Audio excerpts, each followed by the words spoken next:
Hello and welcome to this, episode 9 of me playing Dark Souls. This is Self-Critical Automaton, and you might notice that I am not where I left off.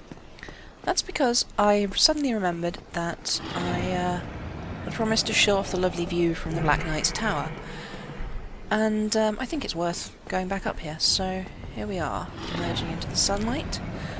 I have done a few things, which I will talk about in a minute. But first, let's get a... Whoa, let's not walk off the edge.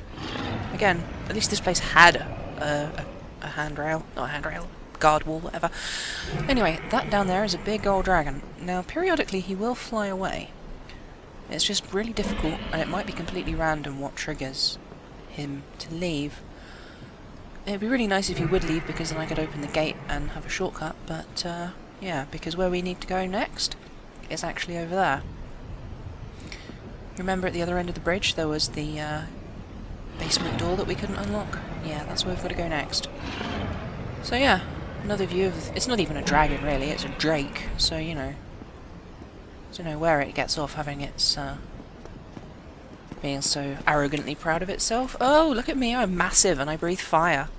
La-di-da, you know, I could be massive and breathe fire if I wanted to. You're not even a real dragon, you're just a drake. Anyway, yeah, so... I went off to Andre and I bought the Cestus because it's my favourite weapon in the game. It's rubbish. It's a really bad weapon. It's got no reach, and it doesn't do very much damage. But, oh, I love it so much. I just like being able to punch. Like, I like that punching is a viable strategy, even though it's not really. Yeah, so then I leveled up my stats a couple of times, and I leveled up my Cestus. I spent some... what are they called? Spent some Titanite shards with Andre, getting the Cestus leveled up. And yeah, it's just... I love it so much. It's not a completely viable...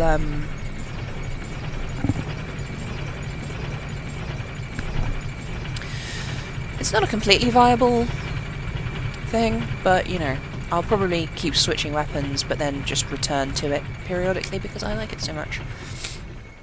Speaking of which, I should probably try the S-Duck next, since I went to such lengths to go get it at the very beginning in, well, episode 1? Episode 2? Yeah, episode 2. Yeah.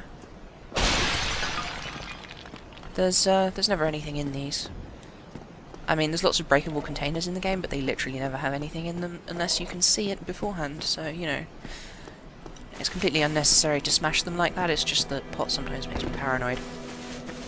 And that's a fantastic pun, you know. Screw you guys if you don't like puns. Puns are fantastic.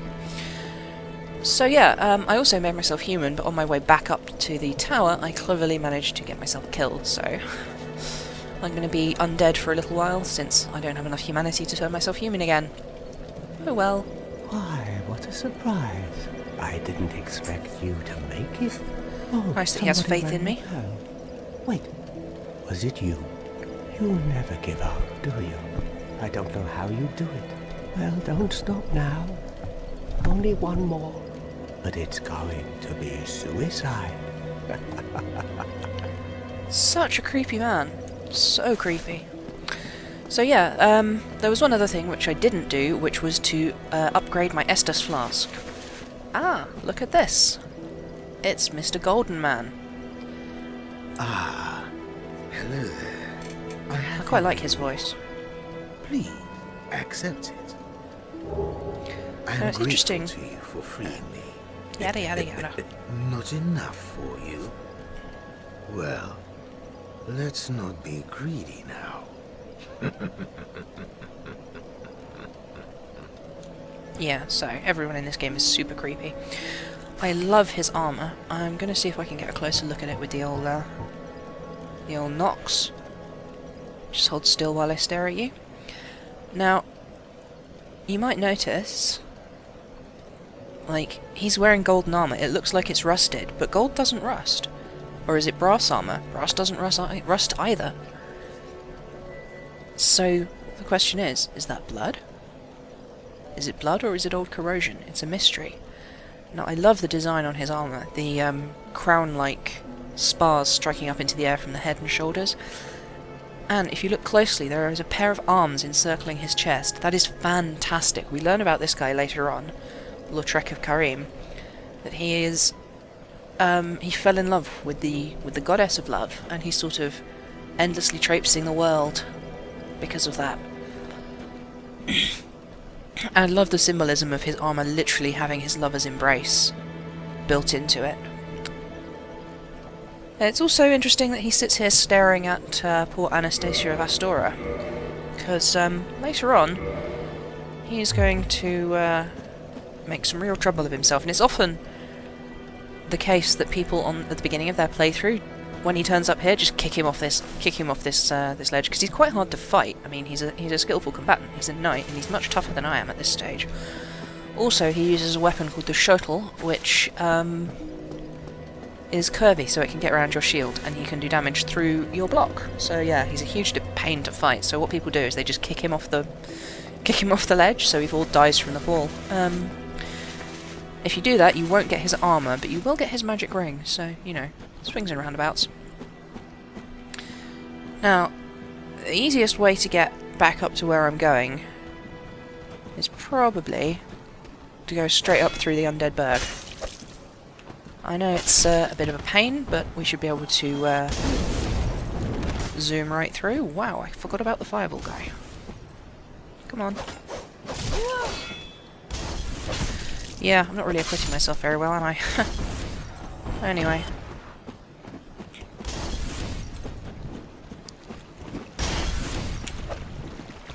Bye. Yeah, there's not really a sense of fair play on the part of these hollows, is there?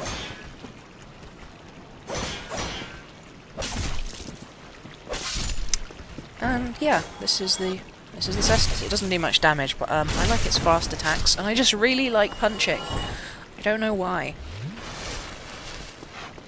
I probably should have refreshed my Estus, but whatever.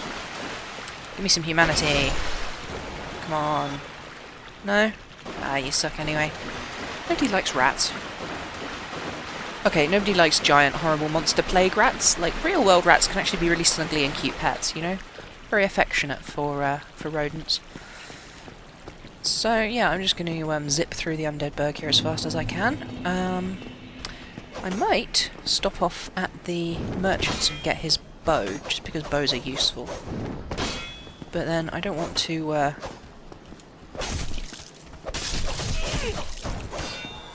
I don't want to just be like carrying too many items. Then again, since a bow takes 2 hands, I could put it on my offhand. Oh look, another hollow warrior helm. Reminds me actually, one of the Balder Knights dropped a... incidentally, there's hollow soldier and hollow warrior. The hollow warrior helm has exactly the same stats.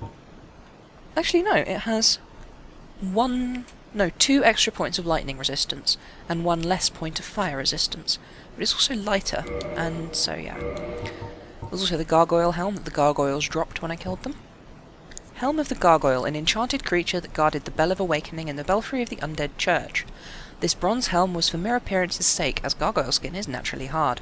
Little in the way of defence can be expected from it. It's still 5 defence points better, but I am carrying 11.5. Now the way that equipment works in this is that, or rather the equipment weight works, is that at more than 50% of your maximum equip load, you roll really slowly, and rolling almost stuns you slightly. At less than... Oh, that was a weird noise. Mildly worrying noise. Yeah, so at less than... let's just wear the gargoyle helm, we might as well. Anyway, we also found some Balder armour. Wearing that would take us up to 22.4 out of 56, so we would be at less than 50%, so we would have a decent roll speed, but it would still be, as you can see, noticeably slower in the roll and the recovery. Also, it just looks really weird to wear that without any trousers, so... yeah. Back to Nudist Auto. Let's see, that guy heard me from all the way over there because I was running around in loud trousers. Yeah, so let's just run around with the cool helmet. I don't really need to focus against these guys, but then again, what do I keep saying? Overconfidence gets you killed. So I probably should be more careful. Yeah. Laser beam. Laser beam. Laser beam. I keep missing with my laser beam. There we go. So, yeah. Do you remember if I upgraded this bonfire? I don't.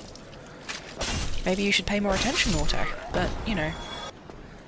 Then I wouldn't be me, and you guys wouldn't enjoy my LPs so much, because presumably you enjoy them. Presumably you enjoy them because of me. Obviously I can't kindle it at the moment, but, yeah.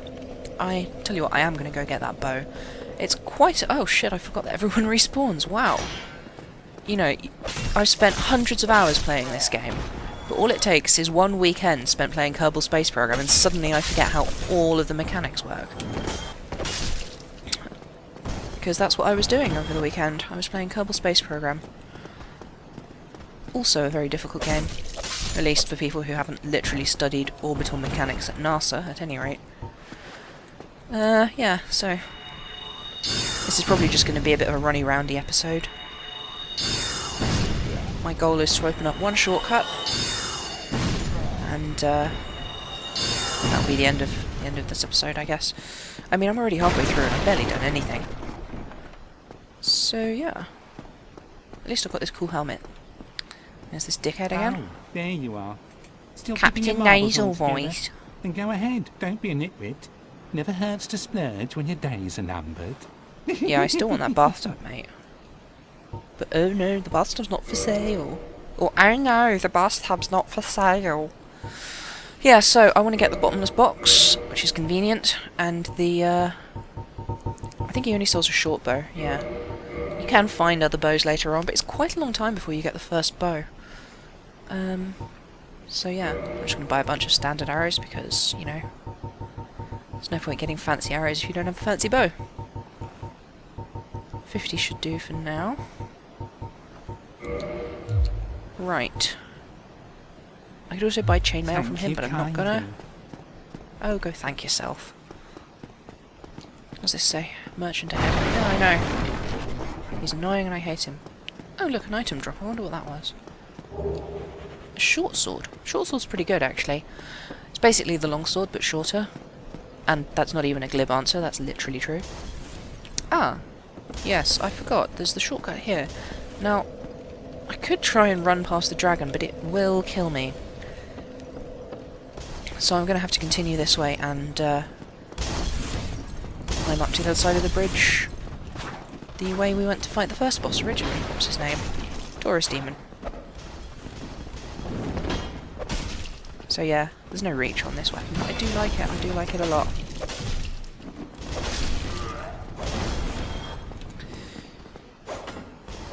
If I could be me... No wait, I am me.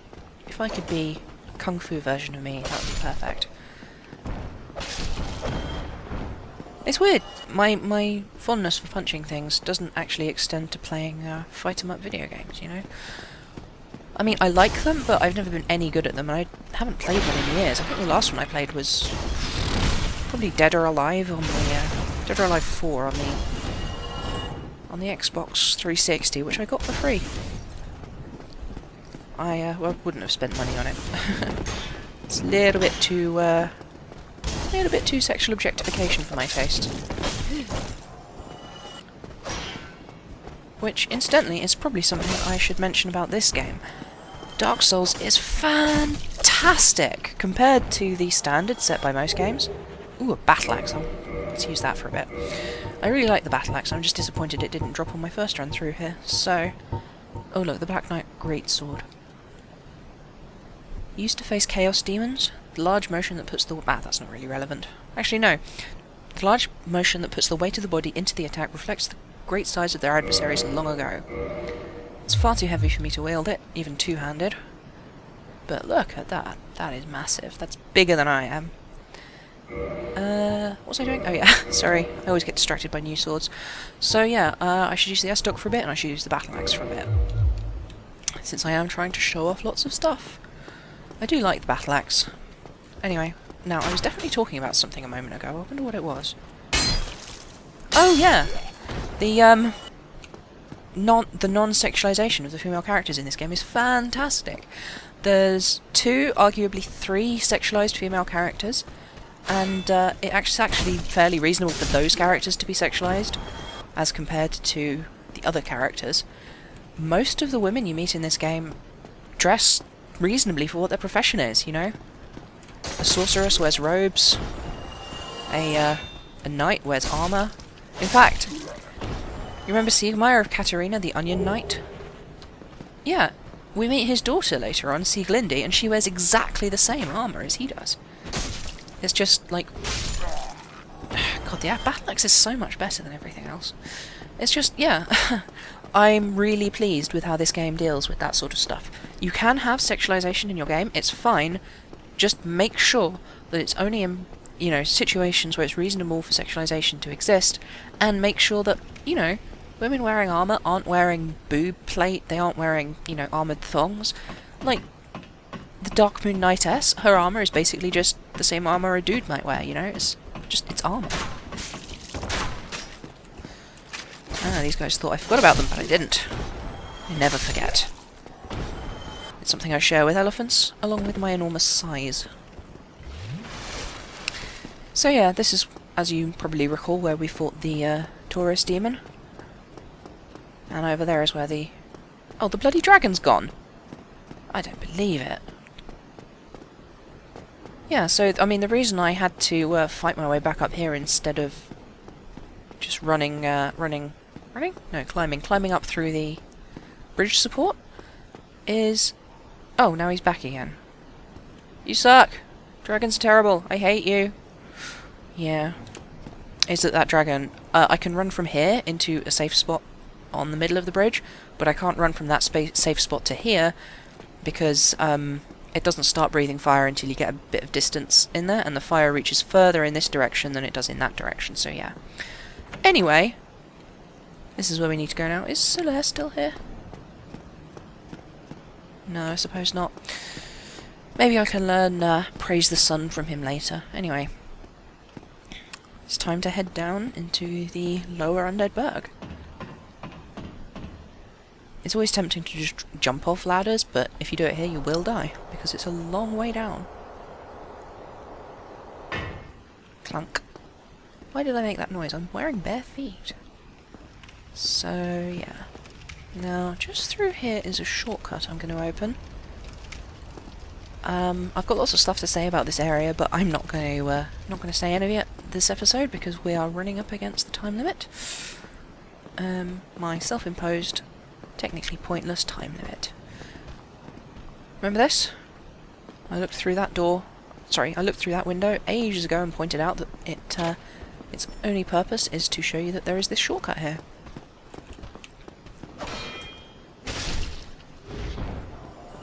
One hit kill, nice.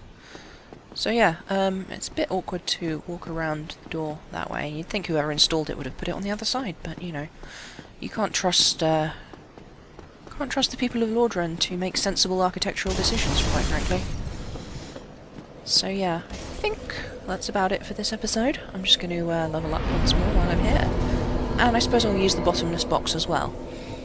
I'm probably not going to drop my summon sign, and I won't need my sunlight medals for a while, although I think I might take a quick look at the description. This faintly warm medal engraved with the symbol of the sun is the ultimate honour awarded to those who summon the Warrior of Sunlight and complete a goal. The symbol represents Lord Gwyn's firstborn, who lost his deity status and was expunged from the annals, but the old god of war still watches closely over his warriors. I'll be talking about that guy a lot later on. Cracked Red Eye Orb. The only interesting relevant thing here is that you use it to invade other players, and this ability is normally limited to the Dark Wraiths of Karth. What are the Dark Wraiths of Karth? We'll find out later on. Throwing Knives, Gold Pine Resin, I want to hang on to that. Ah, Lloyd's Talisman, used by Allfather Lloyd. Did I read this out before? I can't remember. Anyway, it blocks Estus recovery, so it's useful when you're invading other players, which is not something I intend to do. Alluring Skull, I don't need these. Homeward Bones, going to keep them. Binoculars, keeping them. Humanity, Twin Humanities. Ah, rubbish. that in the box. Copper coin can go in the box. The bottomless box is basically an extra inventory that you can access at your bonfires. You know, it's a stash. So many games give you stashes.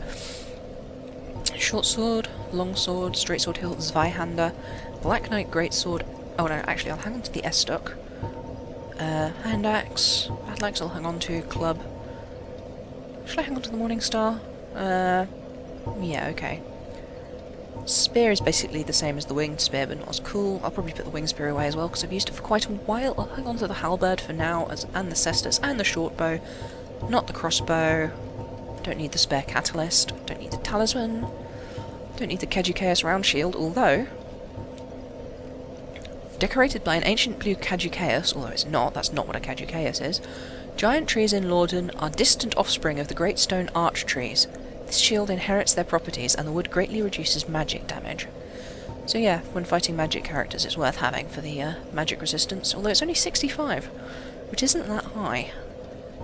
I mean, it's high for a shield in general, but it's not high for a magic specialized shield. Anyway. Let's just... oh, actually, no, I want to use that, so, yeah. Might as well put the bolts in here, since I don't need those either. Armour, I'm wearing that. No, I'm not. I'm wearing the other thing. Put this all away as well. Just get it out of the inventory, and that's about it. Got enough souls to level up once. Let's put a point in vitality. They seem to be dying fairly easily. And, yeah, so that's about it for today. Oh yeah, I should equip my bow as well.